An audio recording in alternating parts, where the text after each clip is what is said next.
కనికుడు ధృతరాష్ట్రుడికి కూటనీతి నేర్పించిన తర్వాత శకుని కూడా హస్తినాపురంలో స్థిరపడిపోయాడు. అతను దుర్యోధనుడితో పాండవులంటే ద్వేషం పెరిగేలాగా మాట్లాడేవాడు. దుర్యోధనుడికి వచ్చే చెడ్డ ఆలోచనల్ని ఇంకా యాంప్లిఫై చేసేవాడు. అలా దుర్యోధనుడు, దుశ్శాసనుడు, శకుని, కర్ణుడు సీక్రెట్ గా కలిసి పాండవులను ఎప్పుడెప్పుడు ఏమేం చేయాలా అని ప్లాన్ చేస్తూ ఉండేవాళ్ళు. కానీ రాజ్యంలో బయట జనాలంతా ఇలా మాట్లాడుకోవడం మొదలు పెట్టారు. ఈ వంశంలో అందరికంటే పవర్ఫుల్ భీష్ముడు, కానీ అతను రాజ్యాధికారం వదిలేశాడు. తర్వాత ధృతరాష్ట్రుడు గుడ్డివాడు కాబట్టి అతనికి రాజ్యాధికారానికి అర్హత అప్పుడు లేదు, ఇప్పుడు లేదు, ఇకపై రాదు. కానీ ఇప్పుడు తరంలో అందరికంటే పెద్దవాడు యుధిష్ఠిరుడు. అతనికి చక్రవర్తి అవడానికి అన్ని రకాల అర్హతలు ఉన్నాయి. మనందరం యుధిష్ఠిరుడికి అభిషేకం జరిగేలా చూడాలి.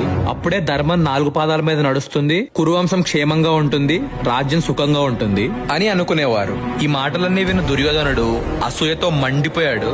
ఎలాగైనా పాండవుల్ని చంపాలని మెంటల్ గా ఫిక్స్ అయ్యి ఎవరూ లేని టైం చూసి ధృతరాష్ట్రుడి దగ్గరికి వెళ్లి ఇలా అన్నాడు: తండ్రి, నేను బయట జనాల మాటలు విన్నాను.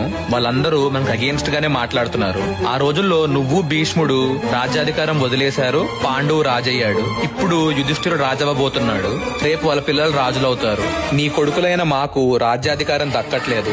బయటకెళ్తుంటే జనాలు చూసి నవ్వుతున్నారు. కొన్ని రోజులయ్యాక పాండవులు ఎంత చెప్తే, ఏం చెప్తే అదే చేయాల్సిన పరిస్థితికి మనం దిగజారుతాము. ప్రజలు కూడా మనం అదే పరిస్థితిలో ఉండాలని కోరుకుంటున్నారు. నువ్వేదో ఒక ప్లాన్ వేసి మమ్మల్ని అందరినీ ప్రాబ్లం నుంచి బయటపడే నాన్న అని అడిగాడు. ఈ మాటలన్నీ విని ధృతరాష్ట్రుడు ఒక్క మాట కూడా మాట్లాడకుండా సైలెంట్ కూర్చున్నాడు. కాసేపు అక్కడే వెయిట్ చేసి దుర్యోధనుడు అక్కడి నుంచి వెళ్ళిపోయాడు. దాని తర్వాత అందరూ మీటింగ్ పెట్టుకుని పాండవులు చంపడానికి ఒక ప్లాన్ రెడీ చేశారు. కానీ దానికి ధృతరాష్ట్రుడు అప్రూవల్ కావాలి. సో దుర్యోధనుడు ధృతరాష్ట్రుడితో మాట్లాడడానికి మళ్ళీ వచ్చాడు. తండ్రి, పాండవుల వలన మనకొచ్చే ప్రమాదం తప్పించాలంటే వాళ్ళని హస్తినాపురానికి దూరంగా పంపించాలి.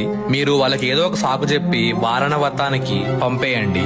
అలా వాళ్ళని పంపేసిన తర్వాత ఇక్కడ కొంతమంది జనాలకి డబ్బులు ఇచ్చి మిగతా వాళ్ళకి సల్మానాలు చేసి వాళ్ళకి మన మీద అభిమానం పుట్టేలాగా చేద్దాం. వాళ్ళకి జరిగే మంచి విషయాలు చూసి మిగతా వాళ్ళు కూడా మన వైపు వస్తారు. భీముడు, అర్జునుడు కలిసి సంపాదించిన డబ్బంతా ఇప్పుడు నీ కంట్రోల్లోనే ఉంది. సో ఈ రాజ సిబ్బంది, మంత్రులందరికీ మనమే జీతాలు ఇస్తున్నాం కాబట్టి వాళ్ళు ఎక్కువ ఏం మాట్లాడరు, మన వైపే ఉంటారు.